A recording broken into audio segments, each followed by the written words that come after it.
There we go. All right. Got voice control on the podcast now. It's pretty amazing.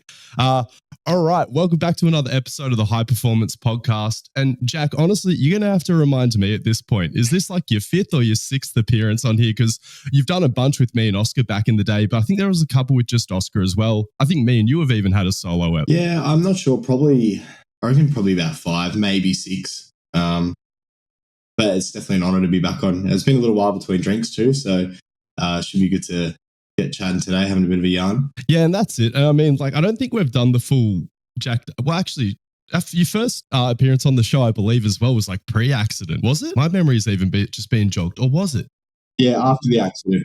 It was like, yeah, because you guys started in like 2017, like early 2017. That was like episode 10 or something, I think. So yeah, it was just after. And you were already on the comeback. Yeah, I just had it. Okay. Yeah, December 2016 was when it just happened. So literally like a couple months after, not even probably 12 weeks. So that would have been, so that's it. I knew about you for a little bit already by then, obviously, because Oscar shared the same coach at the time, Rog. And I think like it was sort of like 3 months probably before the accident. That's when I was sort of stalking you in the background at Lift Performance and be like, that's the guy from Oscar's track squad that everyone talks about. Anyway, so Jack Darcy is officially known as the man of steel these days. So why don't you take us through a little bit about your story, your running background, how you got into it, talk about your accident. I'll have a few more questions to sort of prompt you as we go through it. But yeah, share some of the story for the listeners that are unaware. Yeah, well, I mean, Jesus, these ones are always hard. I know that's a bit to unpack. How much info to give. But yeah, essentially like always done little athletics, like typical like Australian summer sport if you're not playing cricket, I feel like. So from the age of 5, like I did little A's and really enjoyed it. Played a bit of footy, played a lot of other sports growing up. Then, like with all rugby league, got into the gym, really enjoyed it. I was pretty thankful to have like some good mentors, like straight away, like this, or good coaches, I should say, not mentors, but like really went straight in on the weightlifting and learning that stuff kind of pretty early days, which is good. And then when I was in like 17, I decided to go all in on athletics and then started getting pretty serious with that. And then first year out of high school, I was having a really good season. Started training with Rog, as you were sort of saying before, like with Oscar in that squad. Had a great off season, really good. Was looking forward to going and compete, and then all of a sudden my life flips upside down, and I fall off my motorbike and crash at 100 k's an hour into a car, and completely axed myself doing that. So then broke my hip, both femurs, left one came out, so it was a compound fracture. It was just like hanging out of my thigh. My tibia, my fibula, my left ankle, messed my knee up completely. Smashed up everything. Bro, literally everything. And so, yeah, like, look, I'm not going to sit here and tell you I was running 10-1 or anything like that at the time, but like, you know, that season, I think I probably would have run somewhere between 10.6 and 10.70 for 100 meters. And it was like it's not like world leading times, but it's sort of just because it was your first full season where it's like, okay, this is my fucking thing. Like, got a bit of talent, multi-sport kid. It's like, nah, I've got my fucking sport now. Yeah, I'm ready to go. Like, training really well in the gym, like ticking all the boxes really. Smashing like 195 kilo high bar squats. Yeah. What was your body weight?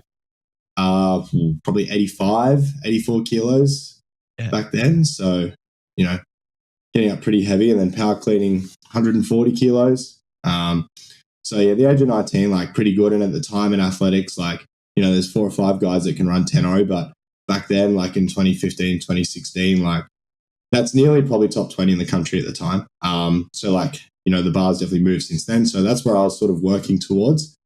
And then, yeah, life just completely flipped upside down, lost everything, couldn't walk.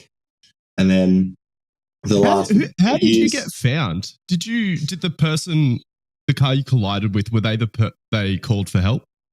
Yeah, so it was a country road that, like, because it was on the weekend, there was still quite a few cars going past and stuff like that. So the guy that I crashed into, he was in a 4-wheel drive. He was there straight away, so he was able to call the ambulance for me, but still didn't help. Bloody hell, it took 45 minutes just for the ambulance to get there.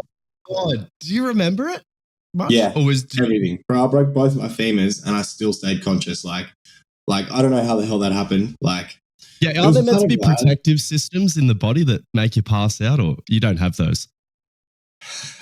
maybe not. Well, I mean, I went into shock because like at the point, like the most painful bit was like I lost all the skin on my finger down to my elbow. Because I had riding pants and boots on, but I just had a shirt on because it was summer.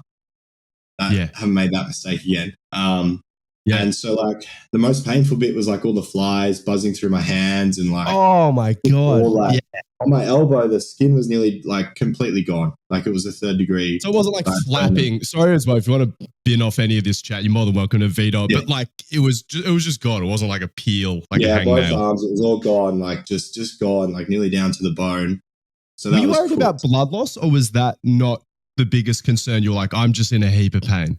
Yeah. So that was really painful. But then the legs, after shock kind of set in, it was like I had really hot Normatex on. That's what it almost felt like. It just felt like I had this big constrictor around both thighs and like hot steam was going through the Normatex as opposed to it just being pressure. So that's kind of what it felt like. So I wonder if there's a thing where it's like, how long can your nervous system produce that level of pain? Like at a certain point, does it just be like, hey, try some of this sensation? I'm sure you know there's something wrong by now. Like I'll just go back to, just fucking. And one other crude, question I do have, not crude, that crude. Like, what was the chat like with the guy? Was it awkward? I didn't really know. I was probably a bit out of it in terms of who it was. Like, I wasn't 100% sure because by the time that sort of everything sort of kicked in, there was maybe 5 or 10 people there. And so, like, okay. Yeah. I was aware just and standing around you, watching you. Yeah. Like, I was aware of the conversations and, like, I was kind of like, all I was focused on was just trying to get into contact with someone, but, like, I just couldn't, like, parents didn't answer the phone, like aunties, uncles, bro, I'm shit you not, like in 45 minutes, like no one genuinely. Oh man, you almost don't want them to, but like it's good because you survived. It's so fine that they didn't like. Yeah. But like, bro, was there a part of you on the ground that's like, oh, mum and dad will be pissed? Or were you just like, just let me survive this? Who gives a fuck at that point? Kind of like, oh, they would have been pretty mad, like obviously like mad, but also scared. But yeah, bro, like it was just like, fuck, like I can't get onto anyone. What am I going to do? Like, how do they know what hospital I'm going to go to? Like, because the when the ambulance finally got there, they gave you, I thought I was going to just get the green whistle or something, you know, like, I don't know. I was like, oh, I get to try being loopy or whatever. But then they went straight to morphine. I had 3 shots of morphine, still couldn't move me. And they're like, okay, we're going to have to wait for a specialist to get here so we can administer ketamine. And then so more waiting. If you want to learn more about the general physical preparation training philosophy, we put together an extremely practical course covering all the different aspects of physical preparation, as well as a unit on programming, so you know how to tie it all together and produce the same world-class results that we get with our athletes. We've got pre-recorded lectures, a community page where you can ask questions and interact with the other GPP coaches, as well as monthly calls where you can ask questions live or just catch up and hang out with us. Check out the link in the show notes for more info. Anyway, back to the show. Is this like on at the side of the accident? Yeah. So like I had 2 or 3 shots of morphine and I was still in too much pain for them to be able to move me to get me into the ambulance. And then they're like, all right, we're going to have to go ketamine, knock you unconscious. And then I was just tripping the whole way to hospital. Like, K-hole. Bro, proper K-hole. I was just off my tree. I imagine if they can't peel a man off, they're like, let's send this guy to the moon. Like, yeah. That's what it felt like, bro. Like I had no idea where I was. Like I don't know, bro. I was like, it was sunny outside. I swear I was in Fiji at the beach, and then I wake up and the ambulance is going. I was like, what the fuck's going on? It was crazy, you know? Oh my God. And then so give us brief summary. How many surgeries did you have? And then we'll sort of skip, I guess, to some of the reintroducing training. Or maybe we'll talk about more so like last few seasons, but how many surgeries was it to fix it all up? So it was one before I went into surgery on the Monday, because it happened on the weekend. The couple of the guys that were there, the specialists weren't in until Monday. They weren't sure. They were like, this could be 4 surgeries, this could be 5, this could be 3. I was like, it's like we'll open him up and we'll see what's going on. Yeah.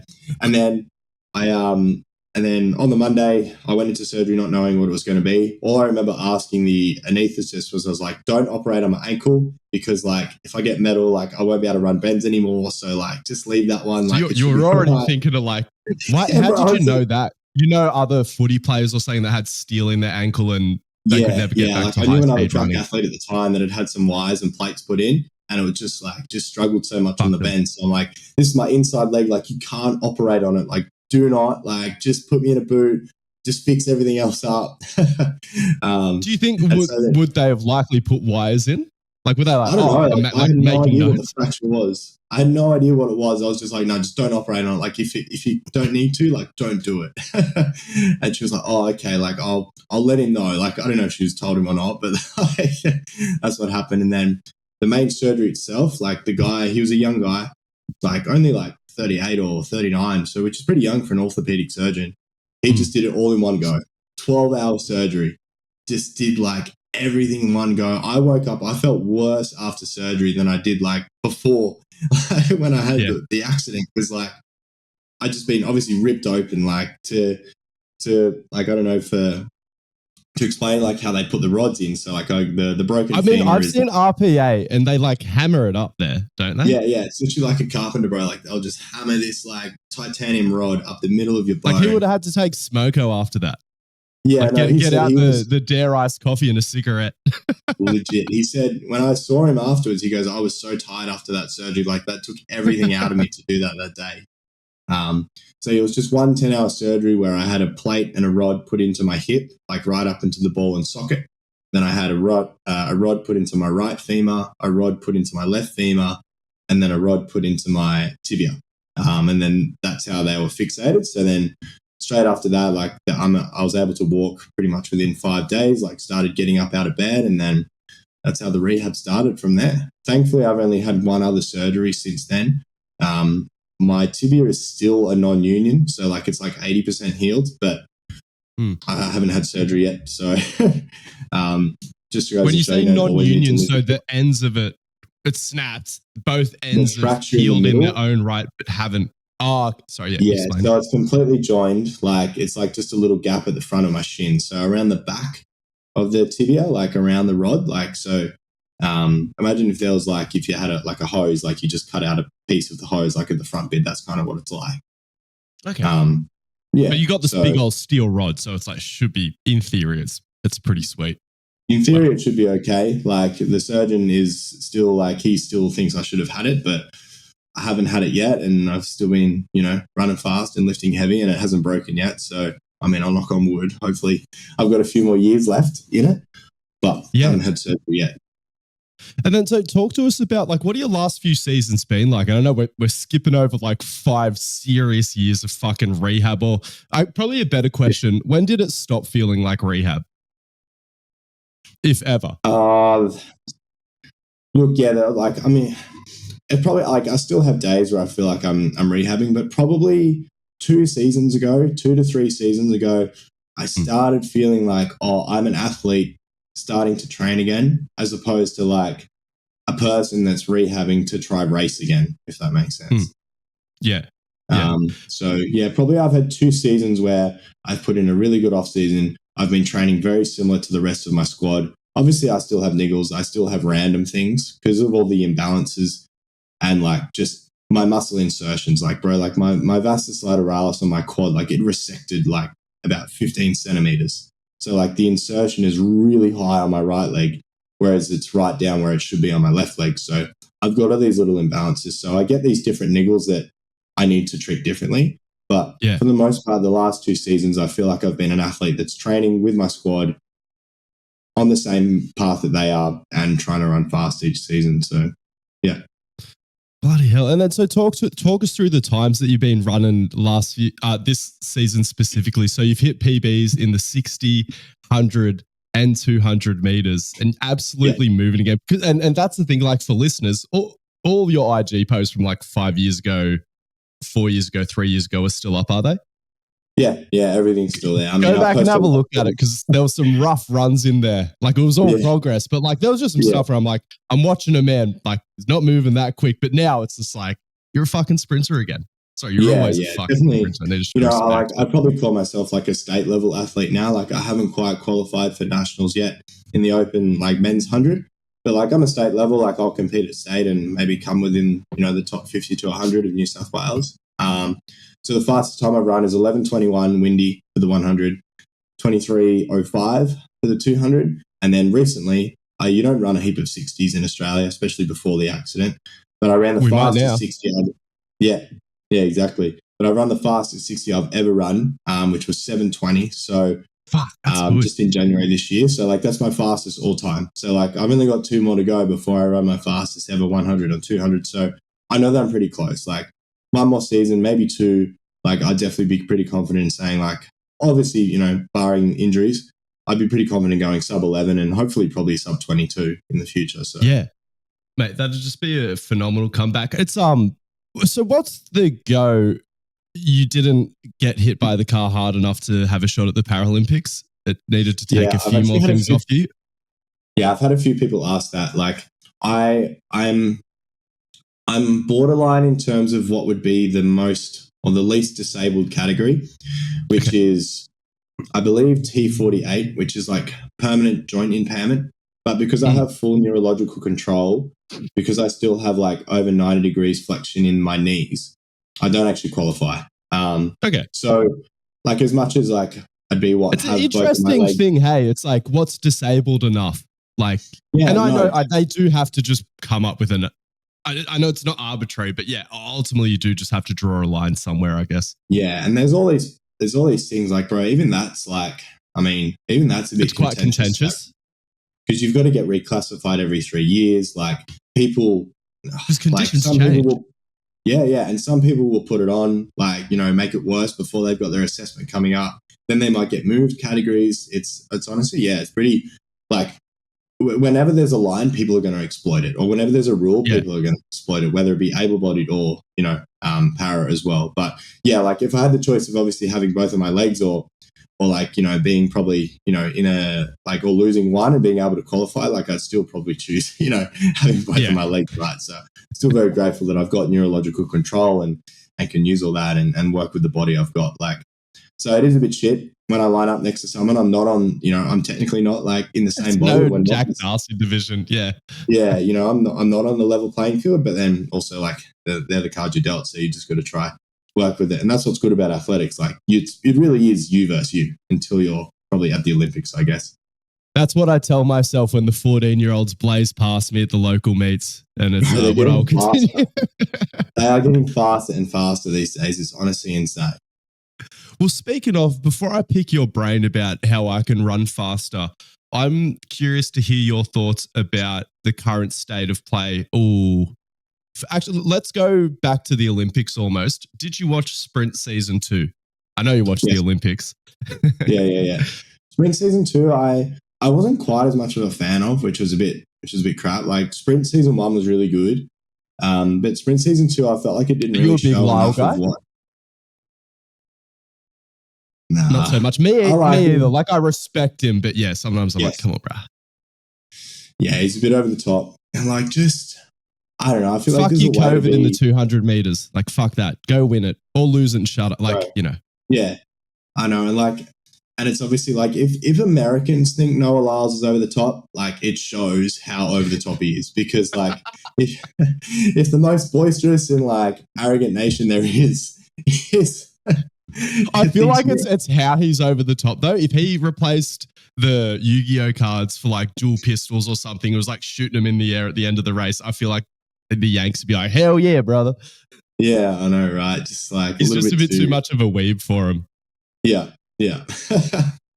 So yeah, no, I think they missed a trick in terms of Sprint too. Like they could have showed a lot more about like the actual training and the effort required and like kind of things like that. Like I feel like you get to see a bit with the other documentaries, like with golf or the tennis or even Formula One. Like I feel like they showed a bigger spectrum.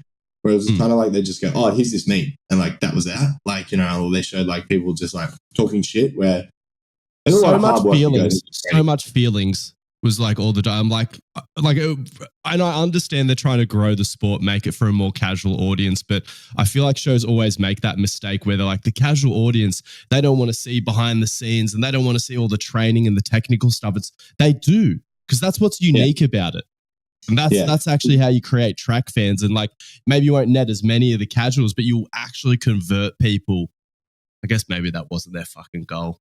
But yeah, I essentially just wanted like high quality Netflix produced training sessions and training vlogs from all the athletes. Yeah, that would have been really good. Like, I mean, we're coming back to Noah, but like his YouTube channel is actually really good. Like he shows a lot of insight into terms of like what the training that's actually required and stuff like that. Whereas Netflix really just glamorized talking shit and running fast, like at a race. Like I feel like there was a lot they could have really highlighted, like you said, to inspire kids. Rather, it might have been sending the wrong message, or maybe not as good of a message as what could have been. Yeah. What do you think about, I mean, who is your pick for the next Olympic? 4 years is a long time, but like, yeah, who is your man? Do you have anyone pegged to have a sniff at the world record or to even have an extra breakout season? Like, what do you think? Lyles, Tebogo, Thompson. Talk to me about Thompson. I think Noah Lyles will probably still be there, pending injuries. But I think, like Tebogo and Thompson are still so young. They're 22 and 21 or 22 and 23. Like they'll be at their peak again, probably barring injuries.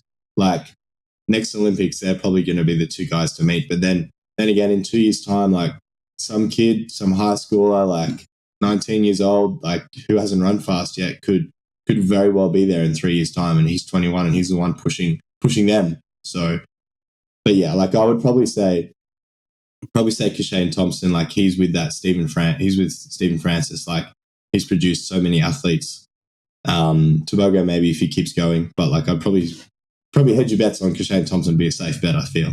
The GPP group program is the best deal in strength and conditioning. For less than $1 a day, you get access to my programming as well as access to me through a group chat where you can reach out, ask questions, or have a form check. You can even get a week for free before you commit to it. Check out the show notes for more info. He just, like, he passes the eye test. Like no one else I've ever seen. He has a full-blown Dragon Ball Z physique. It's great, like... It is crazy seeing like Tebogo and then you got like Oblique Seville, because I'm looking at those guys and I'm like, hey, I kind of similar sort of structure to those guys. Should I like orient my running style more around those? Or like versus I look at someone like Kashane Thompson and just like his physique and just like the power and projection that he gets out of the blocks. And I'm like, I don't know if there's anything here for me to model off, or is the message there like just to remodel my entire body? Need to develop more physical qualities. And this is the thing, like Oblique Seville, Letziel Tebogo, like they have tremendous power and physical qualities. It's just like, not to the Kashane degree though. Well, do you know Kashane's weight? No, I couldn't tell you. Like he's pretty tall, I think. So you'd assume him to be like low 90s, high 80s. Yeah, because he's got a set of fucking arms. I'm like, how does someone like Oblique Seville like just, I guess again, it's different qualities. It's like there's more power, there's elasticity and stuff. And it's you and Letziel that make me feel better about my lack of knee lift. Yeah. All right. It's not completely necessary.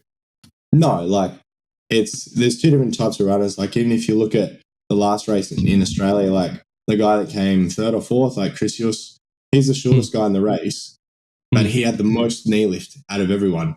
But then like two of the taller guys, they were really backside and they were just getting their leg down really fast and just turning over. So as much as like, you know, you've really just got to play to your strengths and like whatever you find is your quickest model is what you start working towards. Like there is definitely an element to self-organization where like your body obviously has found its best way to run. And then you've just got to continue to try to develop on top of that. How much have you seen, because you do work with people like from their first track session, right?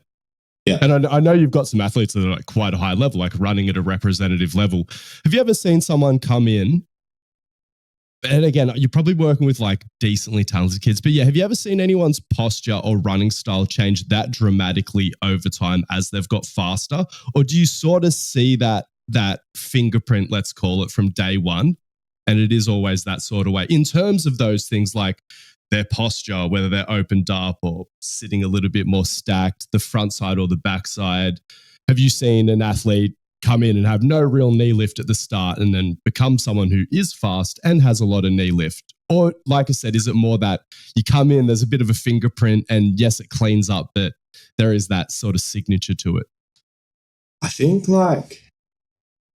what you notice first is because running is so like contextual. The sport you play, like everyone's going to have like different, how quickly you grow, like your limb lengths, all that kind of stuff. Like, I feel like that's harder. Like that can be a bit muddy. Like a kid that looks because like you're crap. getting prepubescent, maybe field sports talent, and then you're taking them, 2, 3, 4 years later, they're post puberty or towards the tail end of it, and they've been running on a hard surface in a straight line for years. Yeah. And like if they've used a certain strategy, like, if a kid's had severs and then he's running on his heels, like it's honestly like it's so very so varied. But what I will say is I notice a lot is that if a kid has like pop or like zip, like if they're really elastic, that's honestly the biggest indicator of whether a kid's going to be fast or not. Like, if you see a kid that's got a 50 centimeter vert and he's honestly never trained before, but he's just got this he's got this zing, like, you can just see it. You're like, okay, you're going to be fast and you need to come to track training, because like the kid that's fast, that runs well, like might not necessarily, like he might be at his genetic, ceiling already, or like he might be already on his upper limit. But if you see a kid that's messy but he's got this pop, he's got this vertical jump that just looks like really zingy or really elastic, he's the one that you're going to be like, oh shit, like you're quick, like you need to come to training. Yeah, some that looks like a bit of a shit show, but it's already actually fast. It's like, oh my God. Yeah.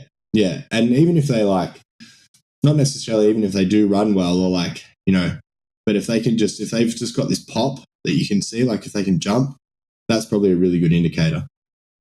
Yeah. Yeah, it is that I am still in awe at the vertical force production aspect of max velocity or high speed running. It's just something that, it really did need to be explained to me. But then, like, I see it, right? Like the legs striking down, and then it leads to these thoughts like needing more knee lift. But as soon as you said that, it just jogged my memory to that Noah Lyles jump at the start. Just he does that big leap in the air, and it's like he literally gets his hips like in line with the other guys' heads. Like they're all 6 foot dudes. It's crazy, eh? Fucking insane at the end of the day. What did you think about the freak out over Lachlan Kennedy's world lead in the 60 meters? I'm not sure how much you're chronically online like me and like how much you look through all the comment sections of YouTube videos and stuff like that. But people were questioning the timing system. People were questioning whether it was a short course I'm a track noob. I don't know if I bought a cheap tape measure, but I've been down the fucking Karen McCann Center trying to measure 10 meters and like my fucking tape measure doesn't match up sometimes. But I did get the cheapest tape measure from Bunnings. So that's more stuff I need to calibrate. Yeah. So sorry, one quick question. All the tracks, they're fucking dialed in, aren't they? Like you can trust the track distances. Because I'm questioning everything now after skills game.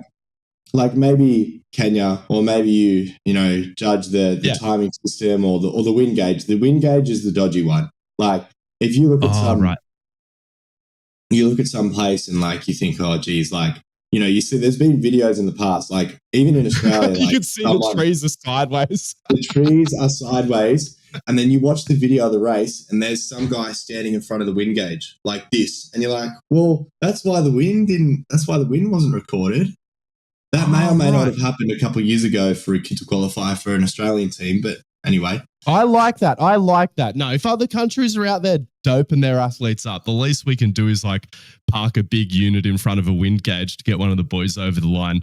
That's not going to help him in the big show, though. We need steroids for that. Yes. Or pure talent. We can get some crazy talent. We have Gout now. Yeah, we do. But even like that, right? So not taking anything away from him, he still ran like a really, really fast time. But like Gout ran that. It was 30 degrees that day. Banging hot conditions, and then for a 200 meters, the wind gauge starts recording as soon as the first person enters the straight.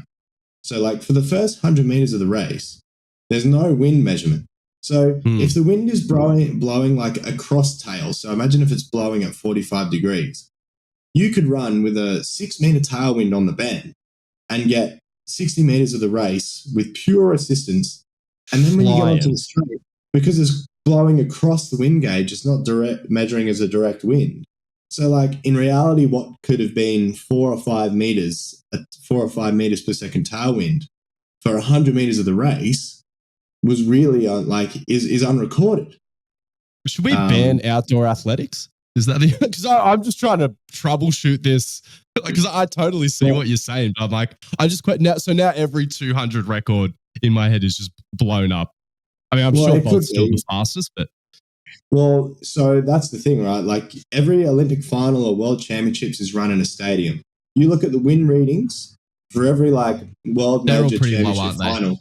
Yeah, minus 0.5 or 0.9 or whatever. So the win's fairly negligible at that point because it's so protected. Like there's 80,000 people, the stadium's 50 meters high. For the big show, where it's always pretty sweet. Yeah, you're seeing the best. Like you're seeing the best of the best in what is basically like flat conditions. Okay. Because I forgot about that. That was another sort of point of contention. Like the 60 meter is more famous as an indoor race. What's the biggest? I mean, is that a bit of an Aussie thing? Is the 60 meter typically exclusively indoors, and then we're getting freaky doing it outdoors? We literally just don't have any outdoor tracks. So like this was made as a way for Australians to qualify because like the only way an Australian would have otherwise qualified for the World Indoor Championship. Wait, do we not have any indoor shit? We got something at the AIS? Yeah, but it's like 100 meters of straight. That's it. It's not an actual competition. On an indoor track. No. Wow. So like the only way for an Australian to qualify for the World Indoor Championships is to fly to China. That's the next closest track. And then try and compete over there, then maybe run a qualifier. So like it was made as a way for like Oceania athletes to qualify for the World Indoor Championships. It wasn't made as a way to like make up these quote unquote fake times that people were calling. So like obviously we're assisted by conditions, but it was made as a way to help Australians or people in the Oceania region to qualify for the World Indoors. But like also in that, like World Indoors is run on like an elevated floor, so it's run on boards. So like you get more off that track surface than what you do. Indoor tracks are springier. Yeah, they're springy because it's like boards because they've got to elevate. Like basketball floor. Yeah. So it's like it's built on top of that. So like because some of these tracks are portable and they move them right. They depending on where the stadium is. So like if you have a 1 meter tailwind, maybe that's the same as running on indoors on boards. So it's not like they completely like the conditions outside are more favorable, but also like running on boards you get a little bit more off that too. So it's not like indoor is like the holy grail of running inside. Like there's still some benefits of running indoors, which is pretty interesting. Well, that was where I did my first ever 10 meter fly testing was indoors at like who is it? Oh, fuck. Dwayne Cow, or whoever it is. There's that athletics center just outside of London. Like, fuck, who is this? Lee Valley. Yeah, Lee Valley Athletics. Absolutely pumping track. But like, it feels fast to run on. That was sort of going to be one of my other questions as well. I've been using, it's partly been convenience and accessibility, but it's also part of my healthcare plan as an over 30 sprinter. I'm doing most of my training on grass. I've had people talk so much shit about running. I've noticed that. A lot of people seem down on it. They're like, nah, you can't. It's just so different. But I'm like, I'm pretty shit. I feel like I just need to fucking put the reps in on any surface. And also, I'm particularly bullish on grass because I do beat my shins up a little bit in my track sessions, whereas I never get that on grass. But then that also then raises the thing of like, okay, it is a different thing. What are your thoughts on it though? I really like it. I think especially it can highlight weaknesses of an athlete. So someone who's a really force-dependent athlete, like a concentric-based athlete, they're going to thrive on grass. They're going to go really well. Same as like the beach sprinters. Like they're the ones that want more time to express force. They're really concentric dominant. They'll put some power into the ground and then they'll get it a lot back. But then those are like a little bit more elastic. They are shit on grass. Yeah, they are shit on grass because like they're not getting anything back. So like it's actually really good for them to do some grass running because then they're forced to be a little bit more powerful, like apply a bit more force into the ground. And then for the concentric based runners, like grass is good for them because they don't bang their bodies up as much. But then like, if you went in contrast to two people, if you thought of like a bit more of a Tobago, quite elastic, really gets his legs moving, he might not run as well on grass. I don't know this. I'm just hypothetically speaking. No, but I could see that how he could not, look a little bit stuck in the mud compared to how he looks on a track. you throw a Safa Powell or Shane Thompson, who basically exclusively trains on grass when they're there, like he's putting absolute horsepower into the track. So like he would probably run. You reckon Kashane is doing a lot of training on grass? Is this a Jamaican thing, or would this be his coach? Jamaican thing. Okay. They just don't have access to the tracks. Like they would still be training on the track, but they'd be doing works out all right for them. Yeah, works out pretty good. People talk shit. Anyway, like I mean, this person like runs like 12-second hundreds. Just be like, no, you can't get faster on grass. Anyway. Well, this season, right? I competed in grass. I did two of those gifts, the professional gifts, handicap racing. I came back, I flew back the next weekend, and I ran 2 PBs in the 100 and the 200 the weekend after racing on grass. Because I felt like it gave me that I felt like I had more. It was the first time this season, or even ever, to be honest with you, since the accident, where after racing on grass over 100 meters, I got to 80 meters on the track, and I was like, oh, I've got more here. Like I can hold my position. I can keep applying more force. So it definitely highlights your weaknesses and gives you strategies to improve it. And like as you said, like if there's a way to bang your body up a little bit less, get more reps in, especially while you're still learning, like it's a great tool to use. So you can accumulate more training, and ultimately the person who does more reps is the person who probably gets better. Yeah. Yeah, I'm sure that there's so many people just beating themselves up on grass. And it makes sense as well, just like the back end. Because I imagine once you start decelerating on grass, it's like it's catching like fucking everything. There's just so much friction and so hard. So I have been just running down Thomas Gibson Park in Thirroul. And I've been just I realized I had a real acceleration bias and flavor to my training, like even more so than I realized. And just trying to push out more over 80 meter efforts and even up to 80 meter efforts. And the 60 to 80 is not pretty, I was really judging myself, but I'll just put it down to grass at this stage. Like there's definitely a lack of speed endurance there, genuinely, but it stood out so much more than I wanted it to, just looking at the footage on grass. But I'll sleep sounder at night now knowing that. How much do you find yourself using the sled in your own training with your athletes? What do you use it? Is it there more to develop physical qualities? Is it there as a way to, like, as a technical constraint? Sled is almost every single week of the year. Year-round sledding. You love it. Pretty much. Like, there'll be variations of that. So, like, closer to the season now, like, I'll use a rope. So, like, which is a little bit lighter. And the friction, because the surface area is longer in a rope than what a light sled is. So like I use like a battle rope, for example, for the people listening. Use like, I'll get my athletes to run with the battle rope tied around their waist, because if it's a 7 meter rope and it weighs about 5 kilos, like you've got that 7 meters of friction. So it's a lot smoother of a resistance. So okay, because the heavy sled can be a bit janky on grass. Yeah. And once you pick up momentum, like the sled's got, the friction coefficient drops down, and then like it's got momentum. So then you're really only getting it for 5 meters, maybe 10. So that's like obviously where the 1080 has come in and changed the game for everyone. I was going to say, how's your financing going for that? We're currently in the process of trying to acquire one, but we'll see how it goes. Temu have them? Well, Alibaba has one, bro. Like you can buy one, and like there's that T Apex that Brandon Accardi bought. For like 7,000, or I think it's about 7 or 8 grand, which is a little bit more affordable. But have you ever made a Temu purchase?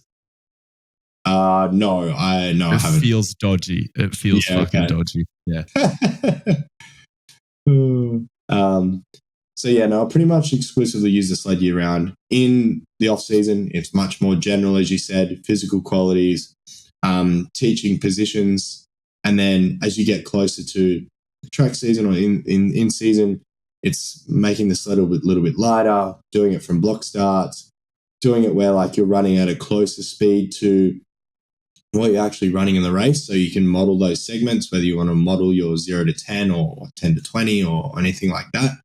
And then sometimes maybe like if I feel like, athlete X is, or, one of my athletes isn't, you can't say athlete X as an example. I was just thinking Cody Bidler. I know.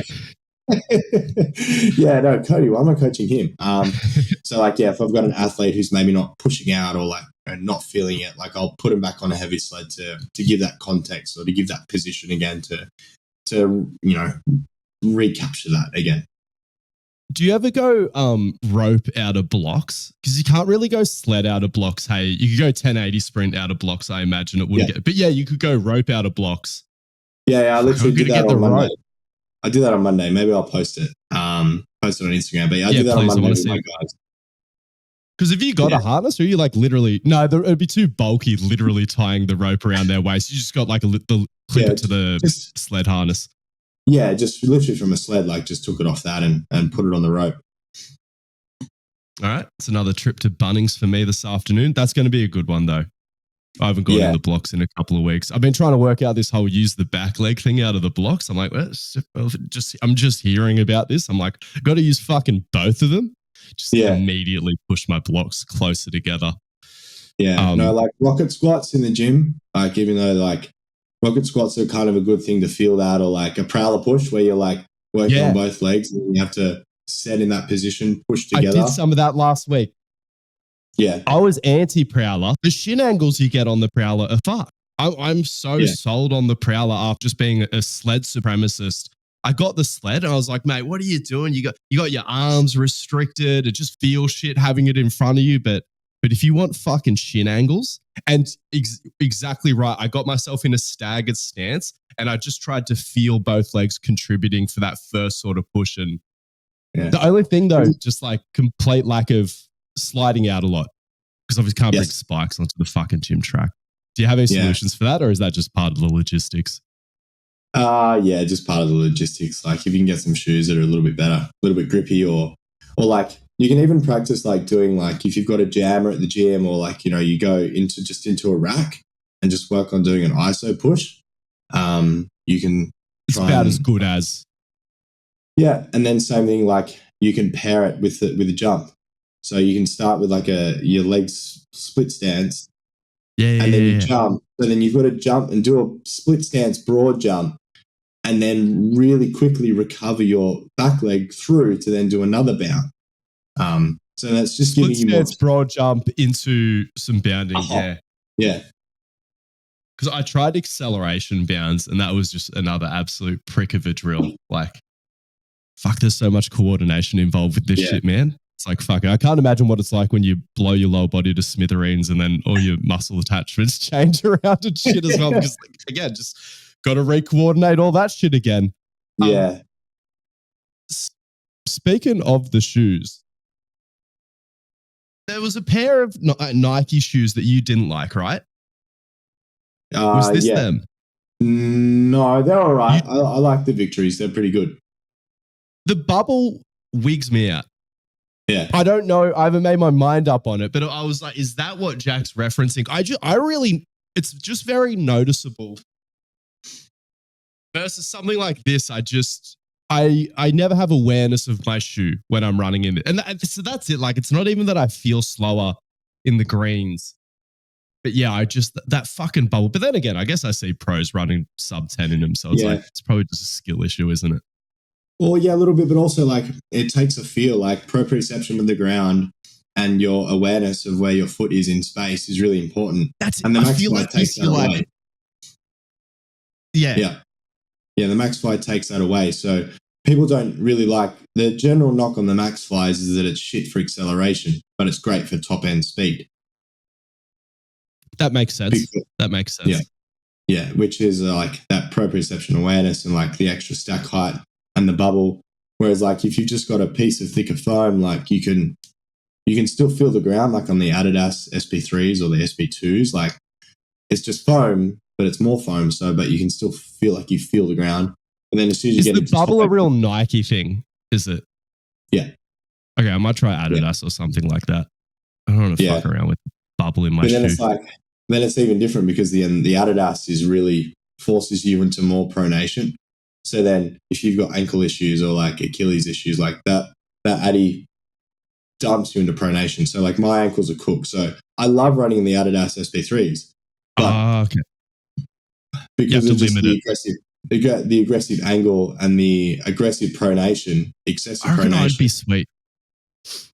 Yeah. But yeah, I can see how a few car accidents, and you're a bit faster than me. I can see like the forces could get hard to handle. Have you anecdotally noticed it in any of their high level athletes? Or do you reckon behind the scenes they're flicking them off for a few training sessions to keep everything healthy? I don't know. Like, it's kind of hard to see, but you almost like, it's almost as if the top companies design the spike for their best athlete. Like Noah Lyles really runs well in an SP2 because he's got this really flat foot, and you can see how extra pronation will help him. Whereas in like the like for New Balance, for example, like Sydney McLaughlin or like even Zoe Hobbs, like those girls, like they're like Zoe Hobbs and Sydney, they're almost like a little bit pigeon-toed, so they're heaps more supinated. And the New Balance spike really encourages like a flatter foot, and it won't put you into as much pronation while you're running. So like it's pretty interesting that like it seems like the companies obviously design their shoes around probably their best athlete. Maxfly is very, very general, and like for Nike, and they have heaps of athletes, so that makes sense. So yeah, it's pretty interesting. Yeah, what's Puma doing these days? Do you give any of their shoes a sniff, or just sort of thinking back to Bolt's main sponsor? Like, do they have a legendary spike that everyone was really getting around, or was it just Bolt? Yeah, they do. Like, Bolt's spike was nothing to be sneezed at. Like, nobody really wanted. Like, it was just a pretty basic spike. Like, the technology was pretty behind, so it just shows that you can probably run fast. You can run fast in any spike, I think. But yeah, nowadays they do have this really, they're the same. They're probably similar to the Adidas in that they're really pronation heavy. They'll force you into a lot more pronation. But like, I just haven't dabbled in them as much because Puma is retailing them for $400, which honestly is just a bit of a rip-off, to be honest. Like, for a spike, like to retail for $400, it's like, well, what if I don't like this shoe? Like, then all of a sudden you got to be sponsoring more world champions to be driving prices up that high. You got to get the kids into it to drive up the demand. I think so. Yeah. So yeah, their retail prices on them is pretty high. I'm curious about when you're prepping for a 200 meters. Actually, with your goals, do you have the primary? Is a 100 PB more meaningful to you than a 200 PB, or is it all the same? Ones will make the twos better. Twos will make the ones better. So like the more I can get both down, the faster I will run in both, if that kind of makes sense. Yeah. And I agree with that sentiment, obviously. But I guess the question I'm sort of probing at is, say you're prepping for a 200. I mean, hypothetically, let's say forget about the 100. What's your max distances that you're running? I imagine for tempos, you could push out to like threes and stuff like that. Or no, would you run a hard 3 prepping for a 2? Yeah, I probably would that be a go-to? Talk me through it. Yeah, I probably wouldn't just yet, just because like the intensity that I can get out of running a 300, like I would be hitting the wall. I'd be probably falling apart. So like I've run some really hard and fast 250s. So like that's the furthest I've gone in terms of hard reps. And where do you take that from? Do you take that from behind the bend, or do you keep going? Yeah, you would. You'd go back up further behind the bend to start that one. Yeah. To finish at the finish line. Always, pretty much hard rule. We're always finishing straight. There's no, always try. Yeah, always finishing. Unless you're doing some 400 work where or relay, specific relay shit, I guess. Yeah, or like 400, you'll run a 250 or a 300 from the 400 start line. Have 2 minutes rest. Specific. Run a 150. Yeah, race modeling type stuff.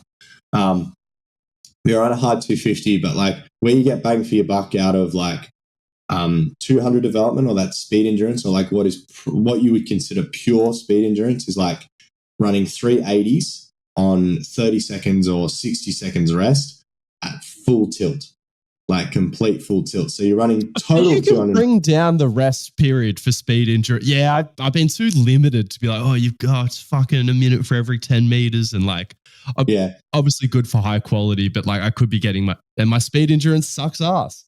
Yeah, for like my max speed acceleration is not great either, but like, yeah, you just work on the weakest thing at each point. But like, you need to have speed to train speed endurance effectively, and like you need to be able to accelerate well to get to top speed, but you also need top That's speed. the constant head fuck I have when I'm going over 80 meters. I'm like, what is this? Because I understand the value in distances longer than 80 meters, but then it's just when I watch it, I'm like, is this sprinting? I think it's just like, it's like, that's why I lean into me tempo running, because I'm like, focus on the sexy shapes, and accumulating it like that.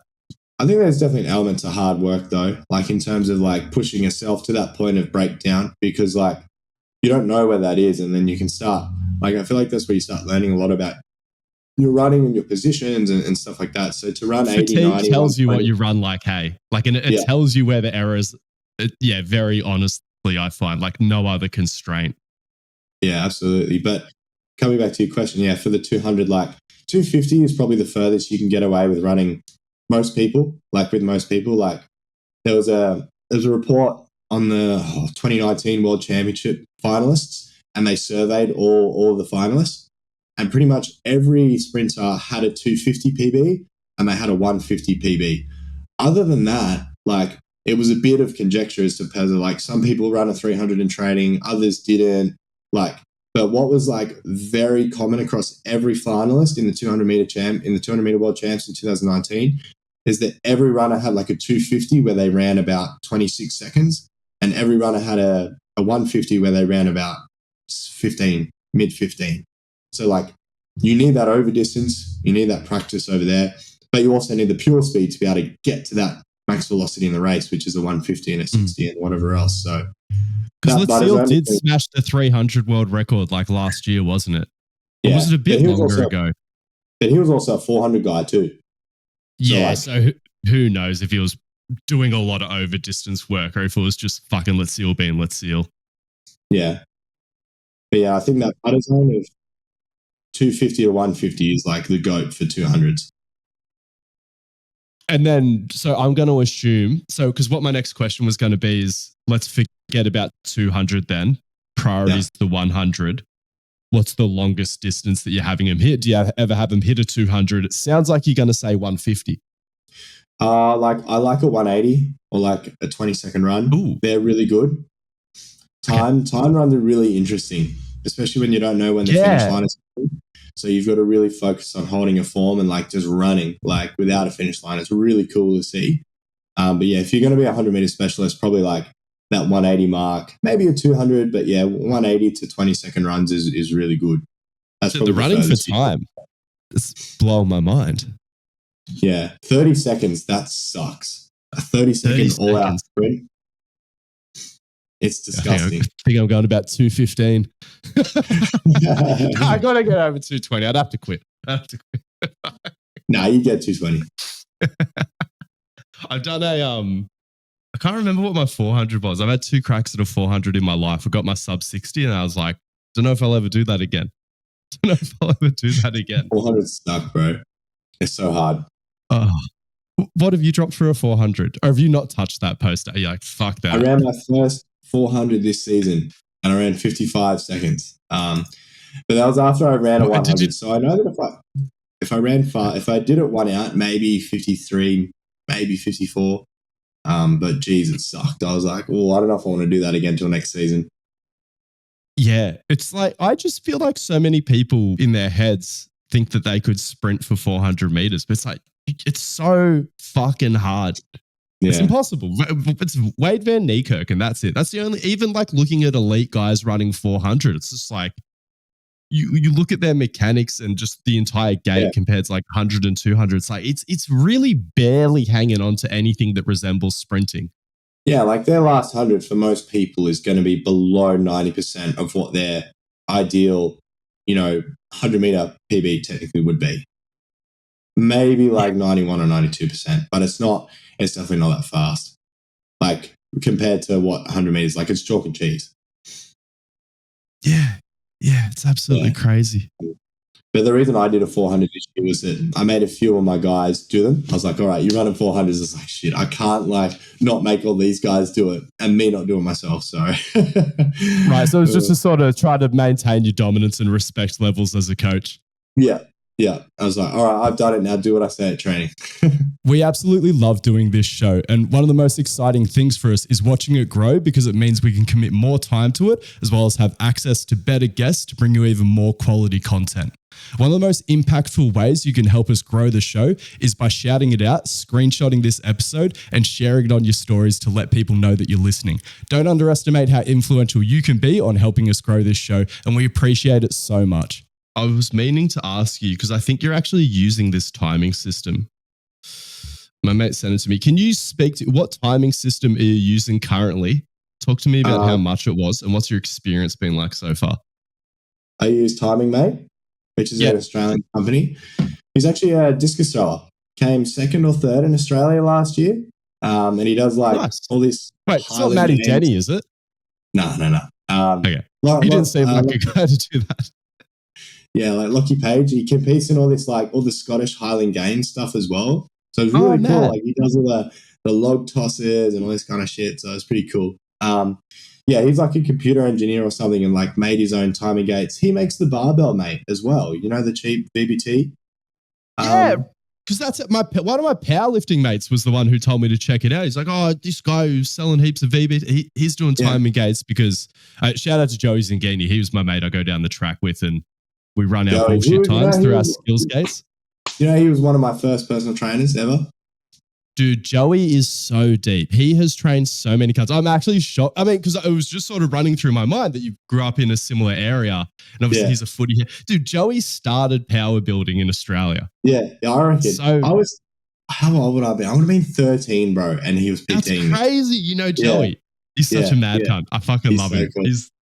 He's like, his attitude to training, he's just so locked in routine, but in a nonchalant way. Like you wouldn't know he's locked in, but he just sticks to the fucking plan. Yeah. Like no one else I've ever seen can fly across the country, get a bit sick. He's like, no, what did I say I'd put on the bar? Put it on the fucking bar. Perfect RPE 10, not a kilo left in the tank. Like it's still, have you ever hit the track with him? No, I haven't actually. He's fast. He is fast. He hits max velocity at 25 meters, but it's 10 meters a second. Yeah, it's good because he's played footy too. That's how I know him or knew him because I know him because pretty cool. But timing, mate, they're really good. They're really good. For what they are, for about 250 or $300 a gate or whatever they are, they're about the same price as Freelap, but way more reliable. And they're actually like a laser-based technology. They don't have you don't need gates. It's just one. So it's just like a little infrared. I don't understand that at all. I trust it. I trust in the system. But I'm like, wait, it's like when Johnson & Johnson, where they're like, we can do the COVID vaccine in one shot. We're like, why is no one else doing that? I know, it didn't make sense, but I haven't had any troubles with it. And especially if you're like a potato like me, I left mine out in the rain at the track and they all survived. Hell yeah. Day. So hell yeah. Obviously, how many batteries you got to stick in this thing? Sorry? That's the thing about skills gates as well. It's just fucking battery fest. Battery fest, inaccurate times, fucking trying to figure out which batteries are dead. Yeah. So if you're, obviously I'm not saying they're waterproof. Don't take that as they're being waterproof. Hypothetically could be. I left them out in the rain. It was poured that night, and next day they were working at the track. So I'm like, all right, well, this is great then. So that's also an advertisement for them. And Jack 10 will get you 10% off at checkout as well. Oh, it will? Right. Do you recommend for an idiot like me, should I get the 3 setup? Just to get more data points or? Oh, yeah, you could too. I think if you've got the budget for it. Is that a little bit all the gear, no idea? You can have 2 gates is definitely good. I think, in terms of getting 10 meter and 20 meter flies, and getting a 10 meter or 20 meter crouch start or a block start, I think they're the best.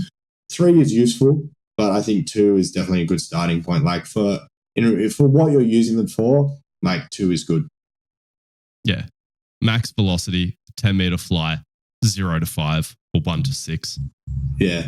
God, that frustrates me. Never being able to get the full sort of starting setup. Well, those ones you can, because you can put it down lower and you can put it next to your shoulder when you're in on your marks. And then as your shoulder moves forward, you literally get everything but reaction time if you set it up right. So you can get step 0. You have to be pretty still. But I guess, yeah, you're meant to be still in the fucking blocks anyway. Yeah. Eh? If you set it a centimeter away from where your, set position is, and then you take off, you actually get like you'll get the full like 0 meter to 5 meter. I wonder if my start position is just like not quite that dialed in though. Whereas like my shoulder could be displaced by like up to like 5-10 centimeters. So even if you put it 5 centimeters, you could. Yeah, even a little bit of breathing room. It's like you just got to be consistent with how you're setting up at the end of the day, I guess. Or with those gates, you can also do an in-beam start. So you you walk into where the beam is, you stand still, it'll change color, and then you take off. And then it starts the moment you can hang in the beam for the start. Okay, fuck. I like this setup. Just a different setting. But you can do an in-beam start because that's how you do change of direction and stuff with them. 3 listeners, go buy GPP Level 1, and then I'll go put all that money into timing gates. Please. All right, I'm going to have to go out and get a set of accurate timing gates because I am ready to fucking write a crazy long email to Skills. And maybe just making this purchase will stop me from writing that email. No one will give a fuck. You know what they'll think to themselves when they're reading it? They'll be like, you paid $160 for fucking gates, cunt. What did you expect? I got $160 worth of gate. Like, yeah. Yeah. No, dude, it was like, I ran sometimes. It told me I was going 10 meters a second, and then I did a frame by frame, and I was going like barely 9 meters a second. I was like, oh, this is out of order. There's a bit of error there. Yeah. We can't be doing those ones. It was just like I was excited to have just some feedback because actually, so one more question, I'll let you go. Because this was what having accurate timing gates solved for me as an inconsistent sprinter trying to work things out. I needed some consistency of feedback straight away because I really started to develop this feeling that when I run as hard as possible, I lock up and I just do shit things. I don't think it's good. I was sort of finding that I could go up to like, it was more than 80% effort. And I don't think it was 90% effort. And I was like, a lot of my gates times were coming out at their fastest sort of around there. And especially a lot of my sexiest running when I'm doing a lot of like my dribble bleeds and stuff like that. It does sort of feel around like 85%. What is your experience with that? Getting noobs and maybe like people who are a little bit more muscular in their strategies and stuff like that. Yeah. How much success do you have that telling those people it's like, no, just don't go as hard? That's a common thing that I'll say. That's such a common thing from pretty much like every athlete, like right at the top, right down to the slowest one that I have. Like, okay. I'll usually find myself saying, all right, on the next one, give 5% less effort, but you'll get 10% more speed. Because if you try weird. Yeah. It's like, it's the ultimate like oxymoron in that you got to try as hard as you can, but you have to be as relaxed as possible. Keep it sexy somehow. Yeah. It's like once you have there's none of that in lifting. There's a tiny smidge of it, but barely in Olympic lifting. Like you can't overly get tight in the stuff. But still, it pales in comparison to what I think I'm trying to create in sprinting. Because I think I've just been creating that squat 1 RM. Like I'm not Valsalvering, but I don't breathe that well when I'm running it. Well, yeah, how do you breathe when you're running at max velocity? Do you think you would be like calmly? Like a lot of people, it's like a quick in and then just letting it out. Like it'll be like so you feel a bit Valsalvered just by the tension of the movement. Yeah, there's a bit of that. Yeah, it's like whatever you can to have not too much tension through your shoulders and then still move them really fast and then still ensure that you're breathing. Because if you're not breathing, you're going to be too tense. But then if you're like not breathing enough or like you're just too relaxed, well, you're not going to be able to generate as much force or like you're going to start leaking power through your torso probably, like if you're moving around way too much and rotating. And so you got to have some sort of dynamic tension there to ensure that you're like can apply force like the right way through and the whole way through your body. So yeah, it's such that fine line, but I feel like you got to do both and then you dial in. That's kind of how most reps yin and yang. My athletes go like, all right, send this one, next one, okay, run relaxed. All right, let's put them together on the next one and then see if you can sort of start building times around that. And then, as you said, you get that feedback straight away where if I'm timing them or if they're on the timing mate gate, like, the timing gates, It's like, well, that one you tried way less hard, but it was faster. So do that. Like, it's fairly like, it's simple when you start having that data point to reference straight away. And that's it, just having that just immediate feedback of like slow up, faster, versus just me just being like going off purely vibes. Yeah. All right, I'm going to make that order today. All right, timing made it is. I think that's the one. Mate, this has been a great chat. Got to go get timing gates. Got to go get a fucking rope from Bunnings on my way to the gym today now, so I can do some acceleration out of blocks. But I have a whole bunch of new things to try now. Just go to Facebook Marketplace. People are selling battle ropes for like $50. I thought you were going to say people throwing their timing mates up off of Facebook Marketplace. I was like, come on. Not that lucky. No, 100%. We'll go battle rope off the old Facebook Marketplace. That's a classic. Yeah. That's good. Yeah, man, that's good. You got coaching slots open at the moment? You flogging anything? Where can people find you? Yeah, my website is just jackdarcy.com. And then I do have some coaching. Like, I'm pretty busy with school at the moment. Like, so I do some sports coaching at a school in Sydney as well. Just so while that's sort of like the back end of this term, but I do always try and have spots. Like, I have a track and field group. So I can coach for the sprints, the hurdles, long jump, all like the jumps and stuff as well. And then I do some speed and agility training as well. So like, that's on the field. I can do some more team sport based stuff. So definitely have some slots there. I'm based at Sydney, like in East Marks, and a little bit out west at Olympic Park as well. So yeah, as I said, the website is jackdarcy.com, and then Instagram is jackhammered _ And yeah, that's about it really. Nice. And check out hunt him down on YouTube as well, because every now and then he graces us with some long form content that's pretty good as well. I'm trying to. It's always hard to get motivated to do that. Like, I feel like it's always easy filming, but then when you want to, like, I always wanted to. It's the edit. It's the edit. It's the captions, and then you got to go do a different spot, and then you got to put everything together. But I don't know. I think I might need to like push that a bit more, because I don't know what's going on with Instagram at the moment. But I feel like anything that's worked for me the last 4 or 5 years has been completely different to this year. I don't know if you found the same. I always find myself in a competition with you. I'm like, I'll go up in followers and I'll like, oh, where's Angus at? And I'm like, fuck's sake, he's in front of me. Yeah. I have been jockeying it around a little bit for sure. Yeah, let's wrap this up. Let's talk business. All right, see you next week, guys. Talk to you soon. Check out Jack Darcy on socials and stuff.